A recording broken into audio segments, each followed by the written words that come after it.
And we're up. So, last time on A Crown of Cold Iron, our party is gathering themselves, preparing for an epic summoning to draw this strange figure who is a jumbled amalgam of the deceased Summer King, this King of the Fae, and also Roland Albrick, just a random human of Queensboro. Just a normal dude. Or so he was. Now he is this strange Frankenstein mishmash of human and the highest of Archfey. And it's not going great for him. But you all were hoping to summon him, and hopefully by either communicating with him or somehow compelling or subduing him to head off the opening of a massive portal that is forming underneath the neighborhood of Little Sylvain in the city of Queensboro. So, when we left off, we were sort of in a pseudo shopping moment. You all had a large amount of loot, things that you had recovered from finally fully clearing out the Raven Palace, the sort of extra dimensional copy kept in place beneath the historical building. You brought all of this loot to Archivist Allenson. Excuse me. A local academic and scholar who is sort of at the forefront of this reinterpretation of history to integrate magic and the Fae and these sort of other supernatural factors into the more mundane history that folks have been taught. So you have essentially dumped out huge piles of different magical items, items of historic importance.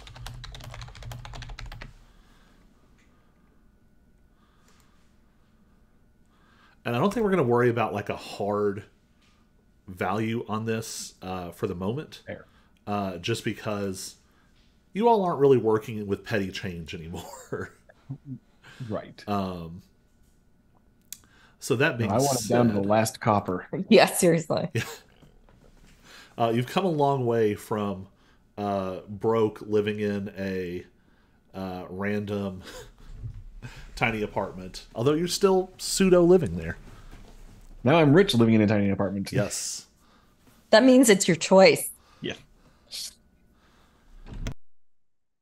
It makes you humble and Going- economical. I'm going to line the floor with gold coins so I can just sleep wherever I want. All right. So you all have sort of talked to some of your resources. Auric, I believe you've talked to Vela and kind of poked around the edges of some Blackthorn resources without diving too deep. Yep. Cyrus, you talked to Mort, both about this and also about Lily, your new newly sentient magical weapons. Lexi, you've done a little bit of soul searching, quite literally using your spirit to try and connect to the strange figure known as Lou. Yep.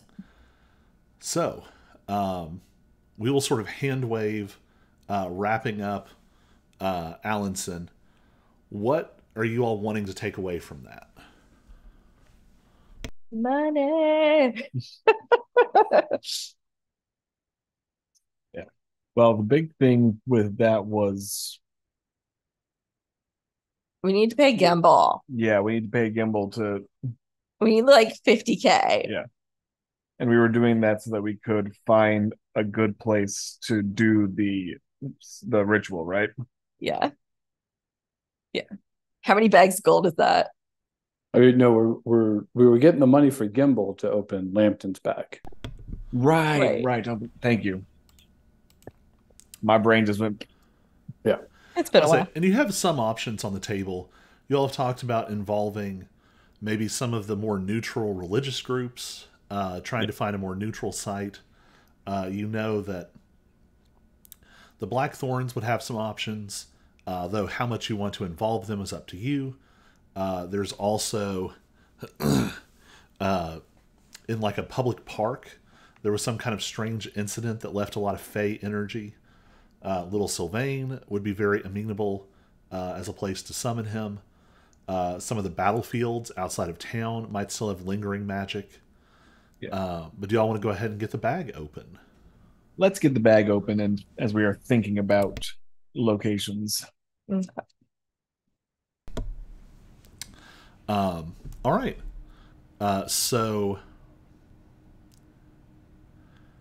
you all essentially leave with a rather, for all that it represents, it's sort of a mundane, small item.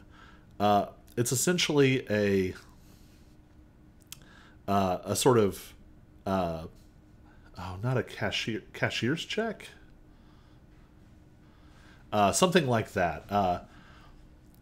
You discover that Archivist Allenson has access to a lot of resources. Some of these things that he's putting together are subsidized by both, largely by the Embassy of the Parliament of the Fae. They are pretty intensely bankrolling this. There's also some grants and things. You all walk out with more than enough to pay Gimbal. I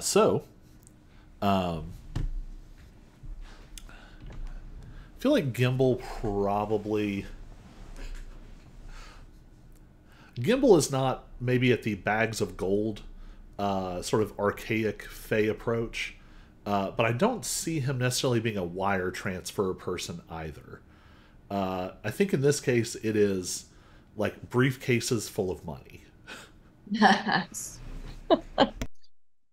We're just gonna go to every single bank and be like, "Can you cash this for me?" How much percentage of this can you cash for me? And can you then write me a new one for the rest of the amount? Yeah, I So I think cash it elsewhere. I think between like Cyrus and Mort and some of the NIA contacts, you all can easily like disappear this money into your accounts. So you have Gimbal likes presentation, even if his approach to couriers is odd. Just sort of like the perfect like Pulp Fiction suitcase, loaded with cash. Fresh cash, still wrapped in its little paper. It's not the envelope, but you know what I mean, the band. Yeah. It is perfectly set up. We have a connection at the Mint. It's a briefcase of holding. There you go. Opened up, just mile deep of money. Yup. You can jump into it like Scrooge McDuck jumps into his pile of gold. Definitely feels like something Gimbal does have. You sort of leave it in a similar ritual to what you've performed before. It's actually like a half dozen sort of necrotized raccoons that come to retrieve it. You've rarely seen like more than one of his creatures at a time, and so seeing all of them together is maybe a little freakier than usual.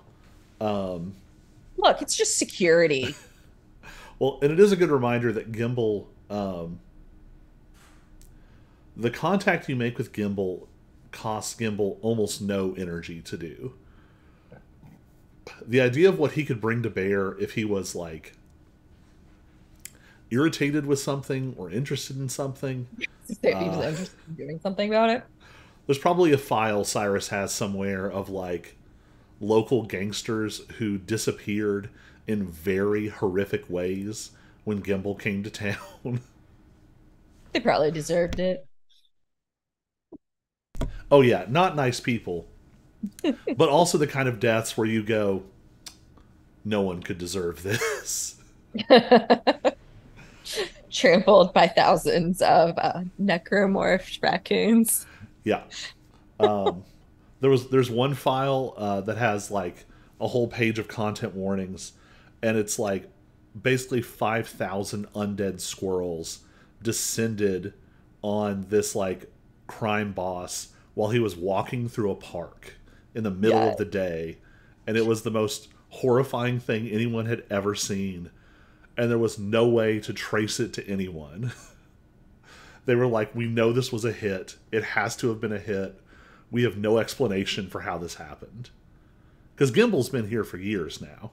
This Yeah. was, this was when this was still kind of like, what's going on? Yeah. So anyway, the amount of money is carted off by these raccoons.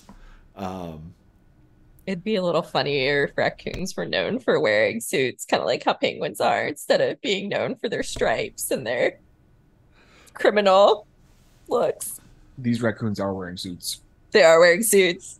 I'll say Gimble only ever stole one penguin, and then he was told in no uncertain terms that he could not do that again. So there is one very carefully preserved undead penguin in his collection. Only comes out for special occasions. Yeah, it probably like sits in like a cold space in his office and just stares at Yeah. people. Yeah. So, this what comes back is sort of strange. It is a piece of cardboard that has been spray painted. It is delivered by a couple of possums. And on first glance, it looks like trash. Of course. It looks like someone just pulled it out of an alley, maybe where someone was, like testing out their cans before they graffitied a wall. Just because we roll dice here sometimes. Auric, anyone who wants to, give me an Arcana check. Who's got the highest arcana? It's not Lexi. Woo, I got a 7. Well, maybe Lexi will try. 21. I got a 16. And I don't get any fluff, so It looks like spray paint. it looks like spray paint.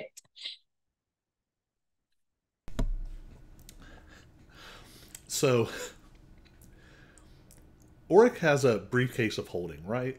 Isn't that his preferred Or is it a messenger bag? messenger bag? That might have briefcase? been it. Yeah. So I think you just sort of like, you're looking at it, and you can't figure out like, well, what is this? What in the world could this possibly be? And you like turn around and accidentally like brush your messenger bag across a corner. And just coming like that close to it is enough to temporarily disrupt some of the storage magic on the messenger bag.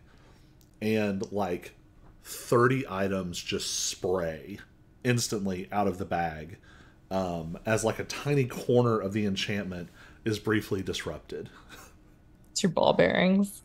Wrong Ping, character. ping, ping, ping, ping, ping, ping, ping, ping, ping, ping. Snow globe. I think snow Auric globe, would have snow ball globe. bearings. Yes, snow gloves. Not my collection. Between you all, you manage to like grab the snow globes. I'm juggling them. Yeah, it's like so you have this very powerful rune of opening. Lexi and Cyrus, you identify this as a piece of something like Neon Court magic. It's a wide umbrella. Some of the better known parts of the Neon Court are very technology centered, because that is what's so striking to see in the Fae. But there's also just a general experimental approach to magic and integrating magic with the modern world. There's a lot of Fae being like, why would we write magic with, old pens, like flowery quill pens with rare inks on, vellum or whatever. And they tried spray painting spells on walls and discovered that if you do it right, it also works. And they've sort of pioneered this new branch of urban magic. And this is a very powerful example of it. Cyrus, you would recognize this is not Gimble's normal magic. He has purchased this from someone else, or had it commissioned. So I'll let you all choose. Wherever you touch this this locked bag of holding, this last arcane seal on it, wherever you touch it to this is where it's going to open. Meaning that should be where we're going to do the ritual. I mean, you don't know if it's going to be directly helpful for the ritual or not. Okay. This is just something you all have had on your to-do list for, like, I don't know, a real world year. Yeah. It's true. So we probably want to open it at Luz, I would imagine. That might be the safest place, unless we like go out into the middle of nowhere. Yeah. Topoki. All right. Spinning wheel, travel by maps, Luz. So you all sort of clear a space, not knowing what's going to come out of this. You sort of clear a space, probably in like the main chamber of Luz, because it's the largest open space. So tables are shifted back. You get like a nice big open area. Oryx struggles with a single chair while Lexi moves an entire table by herself. They're my tables. They respond to me. Beauty and the Beast style. And as they move, they yell, "We used to be people."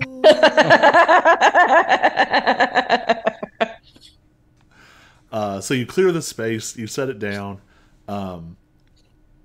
Is there anything else you'd like to do before you open it up? Make sure things are warded. Put on a helmet. Get our tinfoil.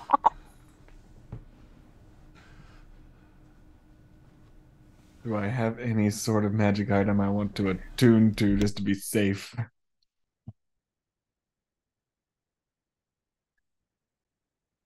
Now we're good.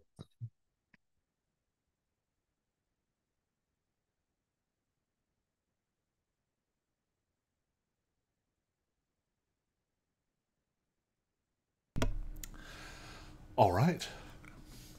You clear the space. You lower this this intricate bag of holding down onto this powerful rune of unsealing and unbinding. And it sits there for a minute. And at first nothing happens. And then you hear a hissing sound. And you start to smell this sort of acrid,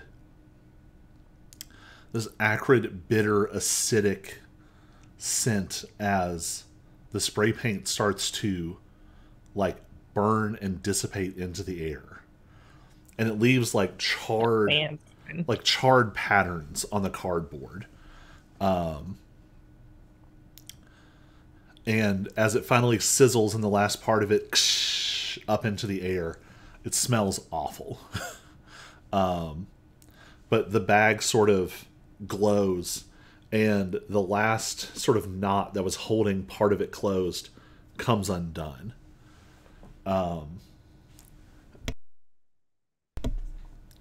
room is instantly filled with this thick, humid air. It almost smells sweet. The temperature in the room shifts a little. You hear the sounds of like wildlife and little insects and frogs and things all from like the banks of a river. And you all recognize this. It's like the aura of being on the River Weir. This is the same sort of tactile aesthetic that you experience there. And the bag floats up into the air, almost like it's rising on these streamers of these clouds of dissipated spray paint. And then the bag suddenly flips inside out. Except as it flips inside out, your eyes hurt for a second, or maybe it's your brain itself. The bag flips inside out, and it's like the bag. It's hard to tell if the bag disappears or if there is this massive space that is the interior substance of the bag. And as it flips inside out, a space tries to open in this room. And Lexi, you instantly feel Luz is like, no, we don't do that here. There are some like white sparks in the air, and it's sort of constrained, almost like a misty bubble. The edges of it are these sort of diaphanous tendrils of opalescent smoke and mist coming off of it. And inside, you can see the River Weir. Did we just get a portal? Anyone who wants to, give me another Arcana check.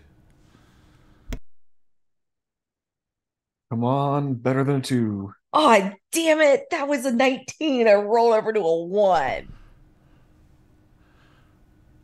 Well, that tracks. It was better than a 2. It was better than a 2. No, actually, a 1's not better than No, a 2. mine was. Oh, yours was, yes. Did you get 2 21s in a row? I did. All right. Yeah, so Lexi, you're just like, what the heck? I got blinded by the light. Well, and I think that is part of it. Like, when Luz does this, it feels, you can feel it in the back of your head. Yeah, yeah. I'm a little distracted by Luz being like, oh, hell no, we don't do that here. Yeah, it's almost like the hum of like a computer that's already running hard. Yeah. Or almost the sense of like an agitated animal that you are responsible for. Yeah. So your attention is pulled. Auric and Cyrus, you identify this. Growling. You identify this as a demand. Yep. This is a sort of discrete bubble of Fey reality. It's almost sort of like a chunk of fairy in a portable form. It's not quite a portal in the sense that this isn't a place in fairy, really. This is sort of the essence of Lambton's domain distilled into a space. While it cannot unfold here and sort of blur into this space like some of the other demands you've seen, you could go into it if you wanted to.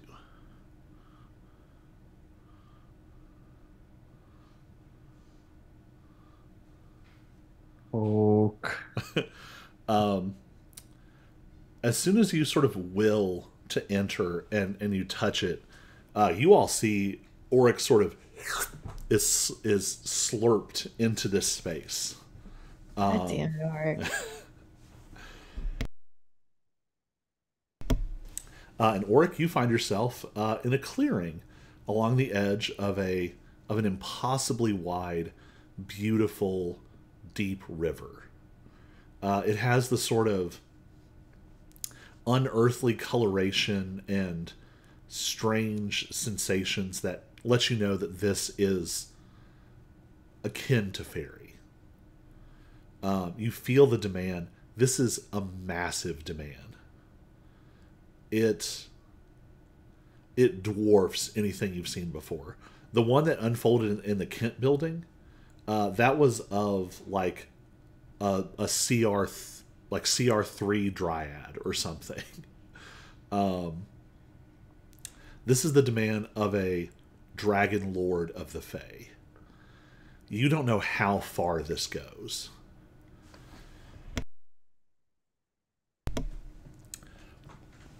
You can Hell, also, his entire estate could be in here for all we know. Mm-hmm. I mean, in a sense, it is. Yeah, it's true. This is a sort of tangible component of his power. There is also something kind of lingering in the air. Right now, this space is neutral. It's no longer bound to Lambton. It is sort of unclaimed. Auric, you would know, claiming a piece of fairy has metaphysical consequences.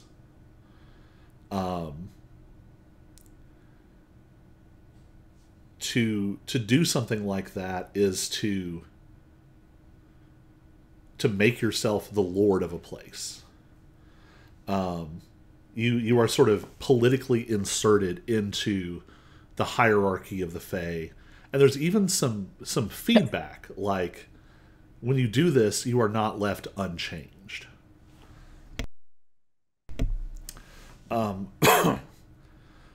If someone was to claim this, they would be becoming, perhaps not a dragon lord, but certainly a something of a half archfey. But I see Auric's greedy grin, and That's Joe's. well, yes, that too. Joe's plotting grin. How do we tell which is which? Auric, unfortunately, for perhaps your greedy machinations, something in you, how do I put it? This slots into a certain place in someone's soul, and yours is already occupied. Dang it. Can't I just extend the Raven Palace into this place? That feels like the kind of thing that would somewhere split the difference between break reality again and start a massive war. No less than start a massive war. Yeah. So somewhere in between those. Fine. But yeah, this is a very powerful space. And becoming a part of it, making it a part of yourself, would have some very interesting consequences, for sure. So we got to make sure that not just anybody claims this. Lexi and Cyrus hear very faintly from inside. No one else is allowed in. I claim this in the name of me. Can we put it back in the bag? Yeah, seriously.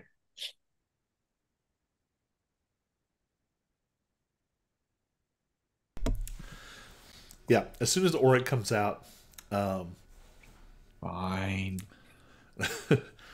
Luz is like, no, I'm done with this. And the bag suddenly like turns back inside itself.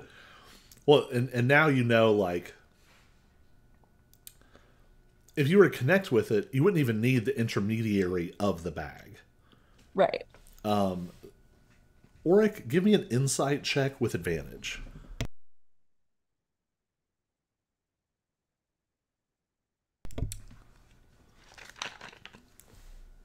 I'm at a 19. Lambton was a pompous, paranoid prick. He did not. He never trusted this to anyone else.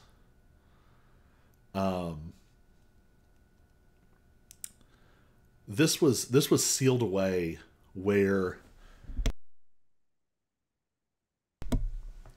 a lot of Archfey basically turn these sorts of spaces into almost like an interior world, a pocket dimension, or like limited cityscape.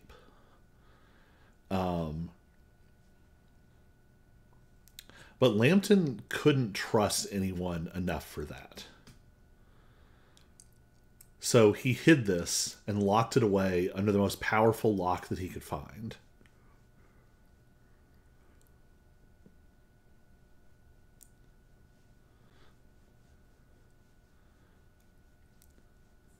And now it's ours. Great power comes great responsibility, man. What a pain. So close up the bag for now. Yep. No touchy. No touchy. Unless you want to suddenly become an archface, Iris. Would that even work on like, well, Cyrus is not totally human, but like sitting here thinking of like a normal mundane human, like would that even work? I have no idea, but that is not on Cyrus's bucket list. Yeah, I think for any of you, there would potentially be weird consequences. Yes. Yeah. A Tuatha adjacent being claiming part of fairy, or a human with hero light claiming part of fairy, is also metaphysically and especially politically very Yeah. complicated. Yeah. Yeah. That being said, Auric, you know people. Let's give it to the Blackthorns. That's going to be politically neutral, right? Don't give it to humans. I was thinking of Fae that you know.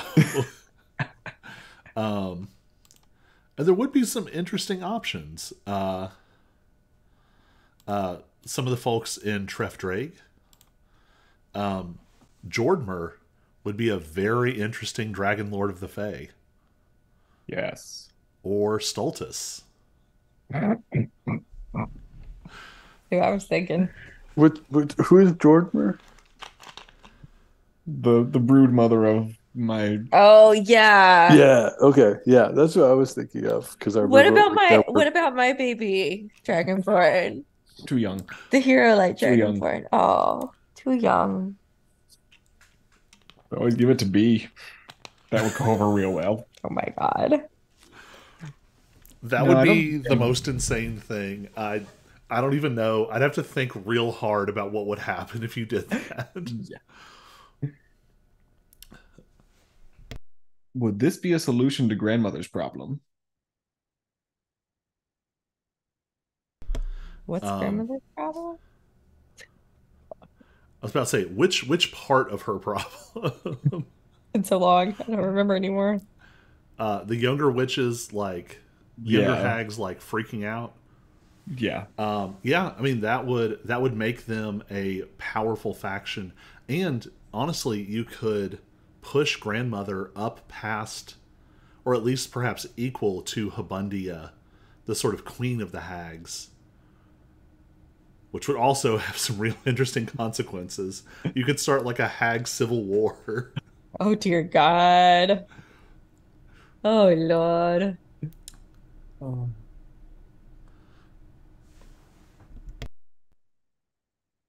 Yeah. The only thing there is that the hags both are and are not Tuatha aligned. It's complicated. Yeah. I would say that they're closer. It would still be unusual, but it wouldn't be like, Giving it to Mort. yeah. There's an idea. You're right, I'm giving it to Mort. I would compare them to like, the Tuatha are like another country, like fully another country, and the hags are like a principality or territory, Right. where it's like you're something different than a state, but you're still under the same umbrella. Yeah.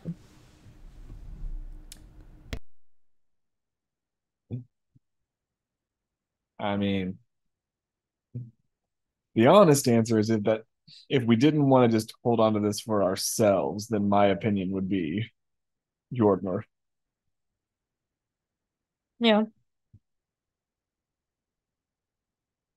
That sounds like a pretty fair assessment. and Some- replace Lambton before he can reincarnate. There you go. Very smart move. And this would definitely mess with his reincarnation, and it's his own fault. He didn't Boink. want to integrate this into himself. Yeah. And yeah, Lambton would eventually would have reconstituted himself, reabsorbed this power. I mean, it would be centuries probably before he was fully himself again. And that being said, Jordmer will change somewhat with this kind of power, but it likely won't change her fundamental character. Right. But this is sort of the essence of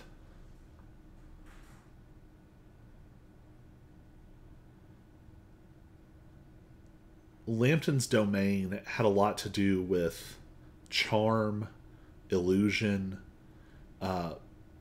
beauty, but in a, how do I put it, utilitarian kind of way. Not necessarily beauty that inspires awe, but beauty that specifically charms and bewitches. Mm-hmm.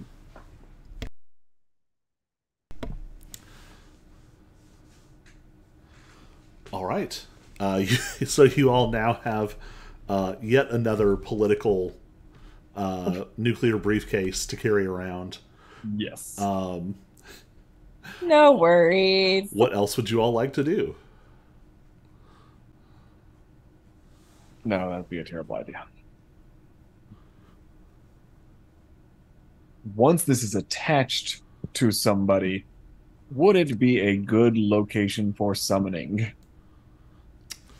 Yeah. I mean, this would be kind of an in-between. Because it would be the domain of something else, but it would be sort of loosely Fey-aligned.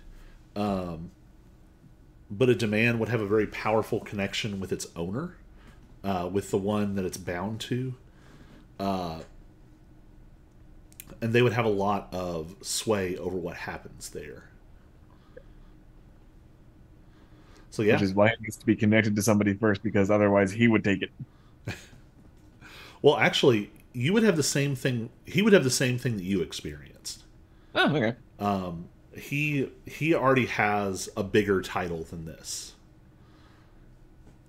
He would never trade down. Okay. And he couldn't, like, absorb it in. No. Especially because, if you remember, Lambton is part of winter, not summer. Yeah. True. So if this stayed unaligned, would it be a good place for a summon? Yeah, it would still have a lot of advantages to it. You wouldn't necessarily have sort of that extra smidgen of home field advantage.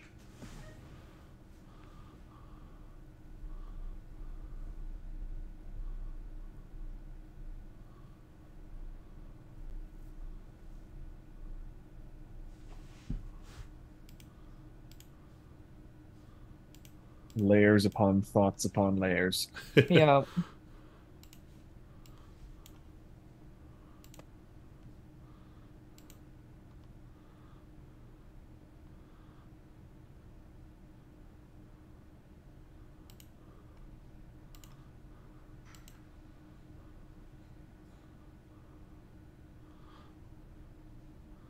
It would also help me out somewhat because we do in fact have a map for the River Weir. Yes. Yeah. I mean, if this does work as a neutral spot, if nobody's claimed it, I guess my only fear was if Roland could accidentally claim it, Right. But and what would that do? but if he can't, or if he wouldn't, Yeah. then again, having it claimed by somebody who is trustworthy on all sides is also not a bad thing. Is he trustworthy on all sides, or you're talking I'm about? talking about Yormor. You're talking about your okay. It's like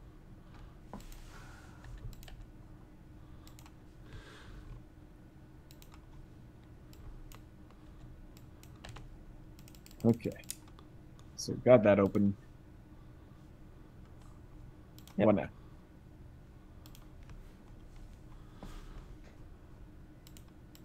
I mean, if you've got a location,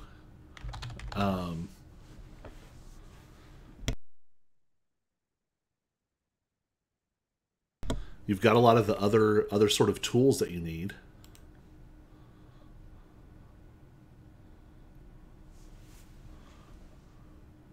Yeah, did we need to find any like I had a note about like finding items related to Roland or that were aligned with Fey magic So to that is an help. option to just sort of smooth the whole process.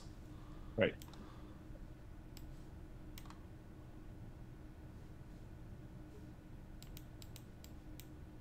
And if I think we'd also maybe said something about finding people to assist with the ritual. Mm-hmm. Yeah.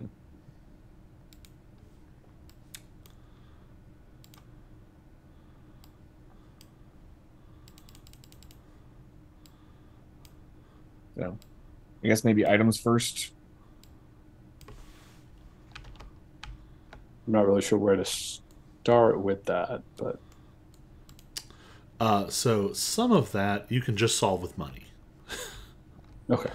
Let me go back to my list. So different things that you had kind of worked out.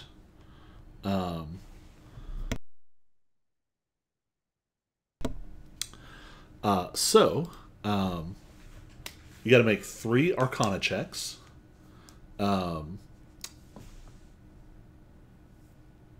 Every round, from at the top of each round that the ritual's going, it's going to summon something, which you can kind of modulate by making the ritual more or less difficult. The base is only a DC 15, but that's wide open to everyone. That's going to let everyone know what you're doing. It's going to summon whatever it's going to summon, and they're going to know you summoned it. If you crank that up by 5, you can hide all of your identities. So that would be 3 DC 20 checks. You could bump that up by 10 to summon him in a more amenable or lucid state. That would mean, I'll let you all hand wave this a little bit, but Auric, out of your unique experience from Trefdraig, you know what parts of the sort of magical creche process allowed you to come together. Mm-hmm. You'd be able to integrate part of that to sort of help him sift the parts of himself into a better configuration, which would probably make him less hostile. Right. You could also just straight up weaken him, but he's going to come out pissed off. Well, Right.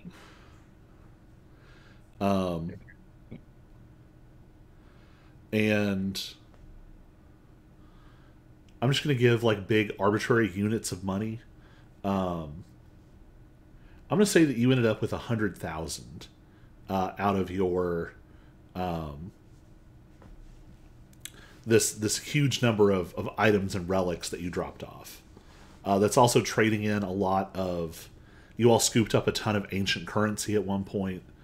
So the whole shebang, we'll say 100,000. You sent 50 of that to Gimbal. You have 50 left. I think for every 5K, you can drop the DC by 2. okay, good. So you could theoretically drop it a lot and completely empty out your bank account. Right.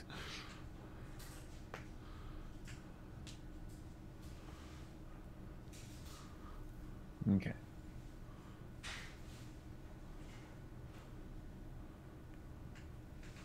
Here's my thought process. We use the demand. We see if Yordmor wants to claim it first because she would be a good, trustworthy, neutral party. Mhm. We maybe see if we can have the Tamarins assist with the ritual because they are neutral parties.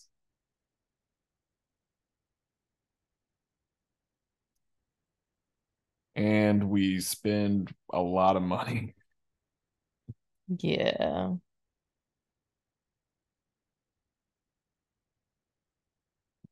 I don't think we need to worry about weakening him because we're not planning on fighting, but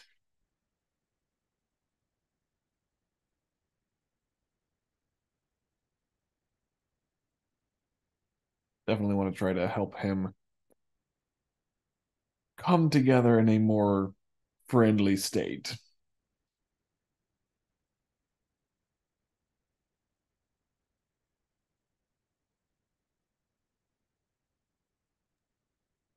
mean, so if we're starting at 15, if we hide ourselves and do the lucid, that makes it a 30. And then we can essentially knock 20 off if we spend the rest of the gold. So we'd be looking at a DC 10. Yeah.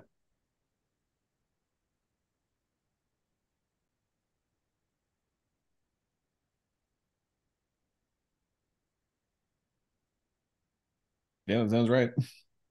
Okay.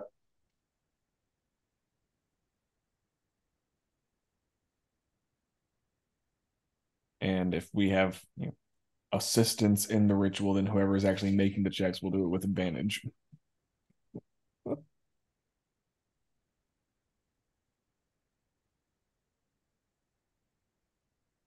Recipe for success. And Were the Tamarins the dragon? yes. Okay.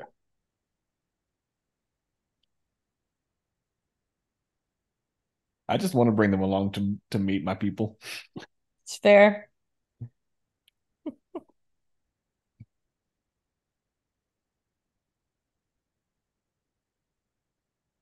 That's Yeah. fair. I I feel guess like they might feel like they owe us one. yeah. And of all the human religions, it seems like the most friendly to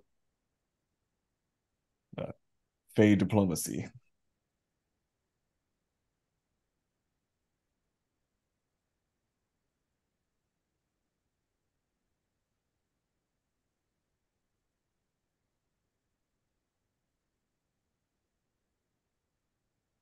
I'm building a great big magic circle.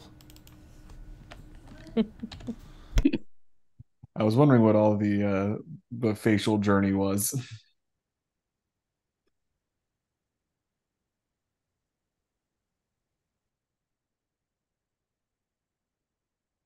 Be right back.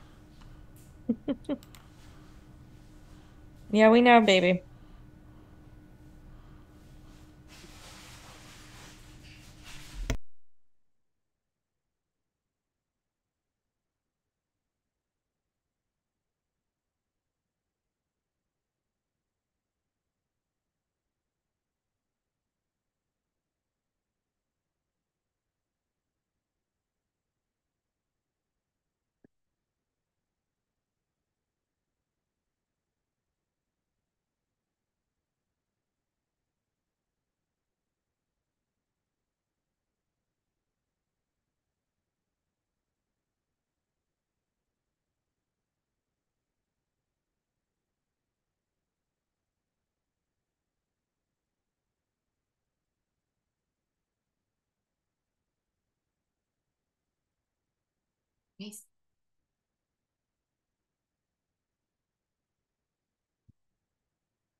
I'm back.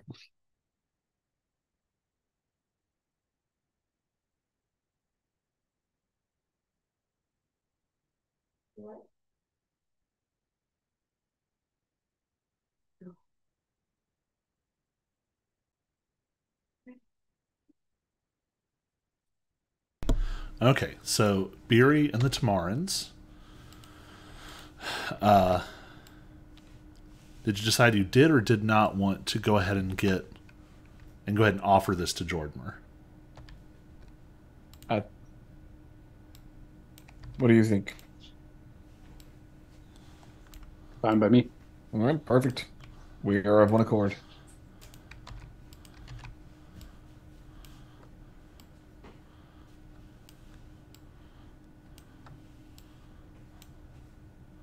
All hail the new Dragon Queen.